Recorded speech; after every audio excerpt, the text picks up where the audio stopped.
I think that's a good place to stop. Well, hello, ladies and gentlemen. It's me. Welcome to my channel, where we talk about all things pro wrestling. We're going to be doing a lot of different things here. But one of our main things that we're going to be doing is talking about wrestlers who are just so good at what they do that they have earned their spots in the Hall of Fame, or will hopefully earn their spots in the Hall of Fame. They've done so many great things for the business. They've entertained us for so long. They are true superstars. Now, some of these people get a lot of recognition, but there are so many people who do and get nearly enough credit for how good they are and what they've done for this industry. So I want to take it upon myself to make sure that these people do get the credit that is due to them. I also want to celebrate the greatest of all time, the legends. But not just your typical legends like Hulk Hogan, The Rock, John Cena, Steve Austin, guys like that. No, I want to go more in depth and show you that there are so many different legends in this sport.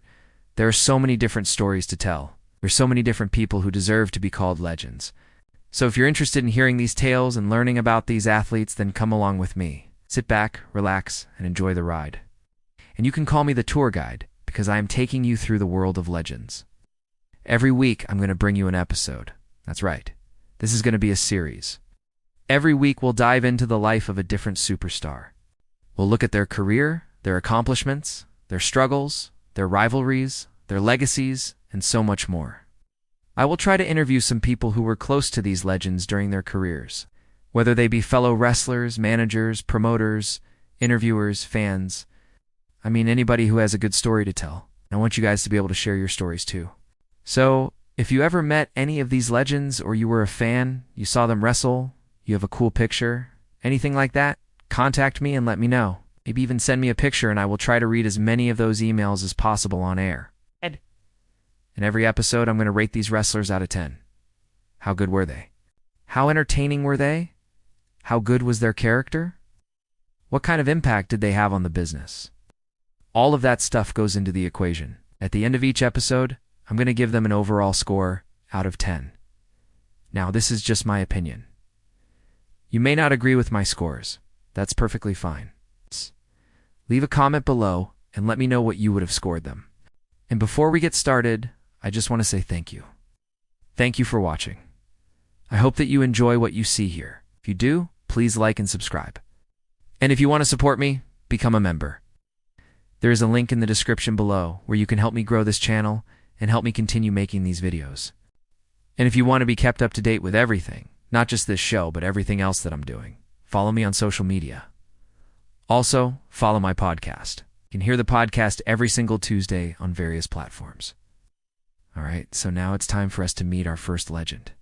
And coming in at number 1, weighing in at 235 pounds, standing 6'4", the man known as the $1 Million Man, Ted DiBiase. Ted DiBiase was born on April 18, 1954, in Knoxville, Illinois. By the time he was 17 years old, DiBiase had already begun his career in professional wrestling. He trained under the legendary Pat O'Connor, and his first match was in September of 1970. That's right, 1970. DiBiase made his name in the regional circuits throughout the United States. He was known as the Handsome, or the Magnificent, or the $1 Million Man, Ted DiBiase. He was actually managed by his real-life father, who went by the name of Classy Freddie Blassie. During this time, DiBiase became the NWA World Junior Heavyweight Champion. And when he traveled to the World Wrestling Federation in 1982, he brought the title with him. A couple months after arriving in the WWF, DiBiase lost the title to Greg Valentine. But it didn't matter because he was on the verge of winning his first WWF championship. Ted defeated Hulk Hogan in November of 1988 to win the WWF championship for the first time. Unfortunately, his reign only lasted 21 days because Hulk Hogan came right back and won the title from him. But Ted got another opportunity later down the line and defeated Hulk Hogan again to win the WWF championship for the second time. His second reign as champion lasted 28 days, because once again Hulk Hogan came back and won the title from him. But that's not all. The two would meet in a third encounter in a steel cage match at the 1989 Survivor Series, and Hogan would win the match and the title.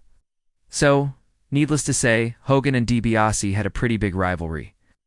In addition to his 3 reigns as WWF champion, DiBiase was also a two-time WWF Tag Team Champion, one-time WWF Intercontinental Champion, and one-time WWF World Tag Team Champion. Ted DiBiase was inducted into the WWE Hall of Fame in 1996.